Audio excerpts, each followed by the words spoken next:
नमस्कार, मेरा नाम डॉक्टर सलील मलिक है और मैं फेलिक्स हॉस्पिटल नोएडा में हेड ऑफ डिपार्टमेंट हूँ इमरजेंसी मेडिसिन का। आजकल की दुनिया में दिल के रोगों के कारण बहुत सारी मृत्यु अचानक से हो जाती है। ऐसी कंडीशन में जब हमारे दिल की गति और सांस लेने की प्रक्रिया बंद हो जाए और एकदम से इंसान कोलैप्स कर जाए, तो उसे वापस लाने के लिए, दिल की गति को वापस शुरू करने के लिए और हमारे शरीर के वाइटल ऑर्गन्स जैसे ब्रेन को ऑक्सीजन वापस देने के लिए हमें सीपीआर करने की जरूरत पड़ जाती है। सीपीआर का मतलब होता है कार्डियोपल्मोनरी रिससिटेशन। कार्डियो मतलब दिल जब बंद हो जाए, पल्मोनरी मतलब फेफड़े जब बंद हो जाए, और रिससिटेशन मतलब वापस उसे लेकर आना, वापस जिंदा लाना, दिल की गति वापस लाना। उस कंडीशन में हमें सीपीआर करना पड़ता है। सीपीआर करना बहुत जरूरी होता है क्योंकि अगर हम best of the best efforts भी दें तब भी हम सिर्फ 30% तो ब्लड सप्लाई ढंग से दे सकते हैं जो नॉर्मली जाती है। इसीलिए बहुत जरूरी है कि हम सबको ये जानना कि सीपीआर ठीक से करते कैसे हैं। सबसे पहले तो हमने कभी भी अगर ऐसी सिचुएशन आए तो ध्यान रखना है कि जो सीन है वो सेफ रहे सबके लिए, पेशेंट के लिए भी और आपके लिए भी। हमें एक फ्लैट सरफेस पे पेशेंट को एकदम से लिटाना चाहिए।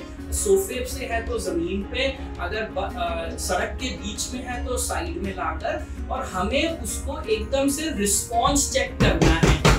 अगर कोई रिस्पॉन्स ना आए तो हमने तुरंत ही एम्बुलेंस सेवाएं, आपातकालीन सेवाएं को एक्टिवेट करना चाहिए।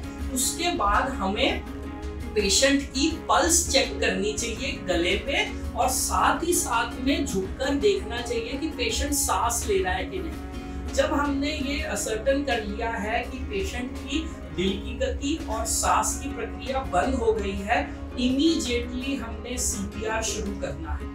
सीपीआर सबसे पहले हम शुरू करते हैं चेस्ट कंप्रेशन के साथ, और हमने 30 चेस्ट कंप्रेशन, जो छाती को दबाना कहते हैं, वो करके 2 बार ब्रीदिंग देनी है, ऑक्सीजन देनी है अपने मुंह से, जिससे माउथ टू माउथ ब्रीदिंग से ऑक्सीजन भी रिप्लेनिश हो पाए पेशेंट। सबसे इंपॉर्टेंट चीज इसमें रहेगी कि हमने करेक्ट प्लेसमेंट ऑफ हैंड्स करना है। तो हमने शरीर के बीच में, छाती के बीच में, निचले तिहाई हिस्से में, बिल्कुल बीच में छाती के, सबसे पहले अपने कोई से भी हैंड को, जिसकी पाम ऑफ दी हैंड को हमने रखना है प्लेस करके, और दूसरे हाथ से उसको इंटरलॉक करके लॉक कर देना है।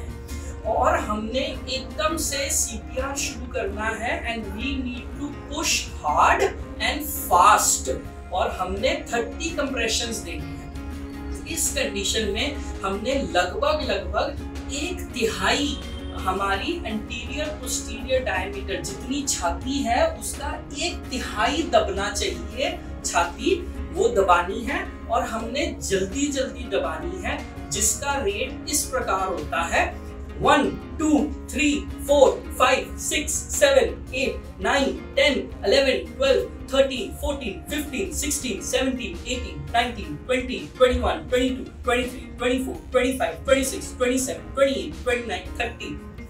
30 कंप्रेशंस के बाद हमने माउथ टू माउथ ब्रीदिंग देनी है 2 बार, और ये हमने देनी है 1-1 सेकेंड में, जिसमें हम अपने एक हाथ से नाक को बंद करके और उसी हाथ से हम जो गर्दन है उसको पीछे को खींचते हैं, जिससे हमारी सांस लेने की जो नली है और हमारे मुंह की नली एक साथ थोड़ी अलाइन हो जाए, और जो सांस है वो आराम से छाती के अंदर जा सके। जब हम ये टिल्ट करते हैं, साथ ही साथ में हमने जबड़े को ऊपर की तरफ खींचना है, जिससे जो हमारी टंग है, जीभ है, वो भी खुल जाए, और हमने सांस देनी है।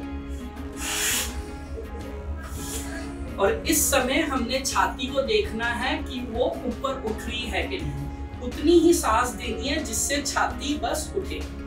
30 कंप्रेशन के बाद 2 ब्रेथ्स, 30 कंप्रेशन के बाद 2 ब्रेथ्स, और इसी तरीके से हमने ये कायम रखना है प्रोसेस सीपीआर का तब तक के लिए जब तक ना तो केवल पेशेंट में कोई होश आने की संभावना हो, सांस लेने लग जाए, या फिर एडवांस कार्डियक लाइफ सपोर्ट की टीम एम्बुलेंस के साथ आ जाए और वो टेक ओवर करे। याद रखिए, ये करने से मिनट टू मिनट पेशेंट का जिंदगी बच सकती है।